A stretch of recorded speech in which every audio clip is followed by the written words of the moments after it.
ପରେ ରାଜା ରତନ ସିଂ ତାଙ୍କ ତିନି ଝିଅଙ୍କ ସହିତ ତାଙ୍କ ପ୍ରସାଦରେ ରହୁଥିଲେ।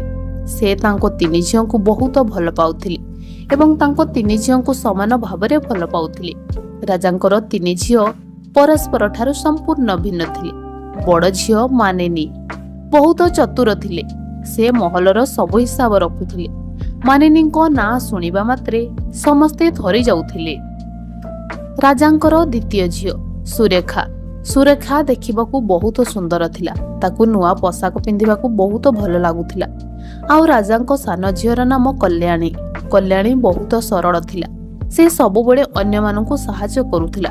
ହେଲେ କଲ୍ୟାଣୀର ଗୋଟେ ଗୋଡ଼ ଖରାପ ଥିଲା। ଗୋଟିଏ ଦିନ ରାଜା ତାଙ୍କ ତିନି ଝିଅଙ୍କ ସାଥିରେ ଭୋଜନ କରୁଥିଲେ। ତାପରେ ରାଜା କହିଲେ, ହେ ମୋର ପ୍ରିୟ ଝିଅମାନେ, ମୁଁ ତୁମକୁ କିଛି ଗୁରୁତ୍ୱପୂର୍ଣ୍ଣ କଥା କହିବାକୁ ଚାହୁଁଛି। ମୁଁ ଏବେ ବୃଦ୍ଧ ହୋଇଗଲିଣି। ଏ ରାଜ୍ୟକୁ ସମ୍ଭାଳିବାକୁ ଆଉ ମୋ ପାଖରେ କ୍ଷମତା ନାହିଁ। ତୁମେମାନେ ମଧ୍ୟ ବଡ଼ ହୋଇଗଲଣି ଏବଂ ବୁଦ୍ଧିମାନ ମଧ୍ୟ ହେଲଣି। ତେଣୁ ମୁଁ ଭାବୁଛି ତୁମମାନଙ୍କ ବାହାଘର କରିଦେବି। ତେଣୁ ମୁଁ ତୁମମାନଙ୍କ ପାଇଁ ସ୍ୱୟଂବର ରଖିଛି। ସ୍ୱୟଂବରରେ ସମଗ୍ର ଦେଶର ରାଜକୁମାରମାନେ ଆସି ଅଂଶଗ୍ରହଣ କରନ୍ତି। ତାପରେ ତିନି ରାଜକୁମାରୀ ସଜବାଜ ହୋଇ ସ୍ୱୟଂବରରେ ପହଞ୍ଚି ଯାଆନ୍ତି। ତାପରେ ରାଜା ତିନି ଝିଅଙ୍କୁ କହିଲେ, ତୁମେ ଏବେ ନିଜ ମନପସନ୍ଦର ରାଜକୁମାର ବାଛିପାର। ରାଜାଙ୍କ ବଡ଼ ଝିଅ ମାନିନୀ ନିଜ ପାଇଁ ବହୁତ ବଳବାନ ଓ ଗୋଟିଏ ବଡ଼ ରାଜ୍ୟର ରାଜକୁମାରକୁ ବାଛିଲା। ତାପରେ ରାଜକୁମାରୀ ସୁରେଖା ଦେଶର ସବୁଠୁ ସୁନ୍ଦର ରାଜକୁମାରକୁ ବାଛିଲା। ଏହାପରେ ରାଜା ସବୁଠାରୁ ସାନ ଝିଅ କଲ୍ୟାଣୀକୁ ନିଜ ପାଇଁ ବର ବାଛିବାକୁ କହିଲେ। କଲ୍ୟାଣୀ ଭାବିଲା, ତାପରେ ସବୁ ରାଜକୁମାରକୁ ଦେଖିଲା। ସେ ସବୁ ରାଜକୁମାର ତାର ଖରାପ ଗୋଡ଼ ଦେଖି ମୁଣ୍ଡ ତଳକୁ କରିଦିଅନ୍ତି। ରାଜକୁମାରୀ କଲ୍ୟାଣୀ ବୁଝିପାରିଲା ଯେ କେହି ତାକୁ ବିବାହ କରିବାକୁ ଚାହୁଁନାହାନ୍ତି। ତାପରେ ସେ ଦୁଃଖରେ ରାଜଉଆସକୁ ଫେରିଆସେ। ତାପରେ ରାଜା କହିଲେ, ଝିଅ କଲ୍ୟାଣୀ, ତୁମେ ଜମା ବି ମନ ଦୁଃଖ କରନା। ତୁମ ପାଇଁ ନିହାତି ଭଲ ରାଜକୁମାର ମିଳିବ।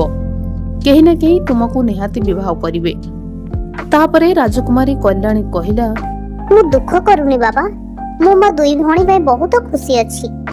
ଏହାପରେ ରାଜକୁମାରୀ ମାନିନୀ ଏବଂ ରାଜକୁମାରୀ ସୁରେଖାର ବାହାଘର ହେଇଯାଏ। ତାପରେ ସେମାନେ ରାଜପ୍ରସାଦ ଛାଡି ଶାଶୁ ଘରକୁ ଚାଲି ଯାଆନ୍ତି।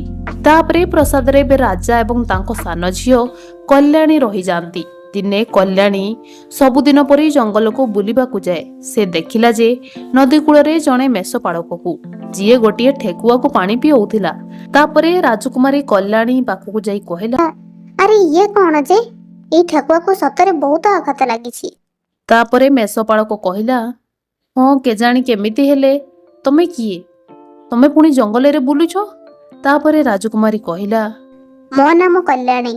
ତାପରେ ମେଷପାଳକ କହିଲା, ମୁଁ ରାଜବୀର, ମୁଁ ମେଣ୍ଢା ଚରିବାକୁ ଆସିଛି। ଏହାପରେ କଲ୍ୟାଣୀ ଏବଂ ରାଜବୀର ଦୁହେଁ ବହୁତ ସମୟ କଥାବାର୍ତ୍ତା ହୁଅନ୍ତି। ତାପରେ ଦୁହେଁ ଭଲ ସାଙ୍ଗ ମଧ୍ୟ ହୋଇଯାଆନ୍ତି। ତାପରେ କଲ୍ୟାଣୀ ସେ ମେଷ ଚରାଳି ଠାରୁ ବିଦାୟ ନେଇ ପୁଣି ପ୍ରସାଦକୁ ଫେରିଆସେ।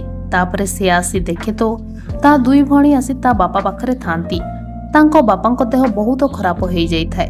ତାପରେ ରାଜା କହିଲେ, ଝିଅ କଲ୍ୟାଣୀ, ମୁଁ ଆଉ ବଞ୍ଚି ପାରିବି ନାହିଁ। ମୋର ଶେଷ ଇଚ୍ଛା ଅଛି ଯେ ମୁଁ ତତେ କନ୍ୟା ବେଶରେ ଦେଖିବି। ତୁ ମୋ ଇଚ୍ଛା ପୂରଣ କରିଦେ।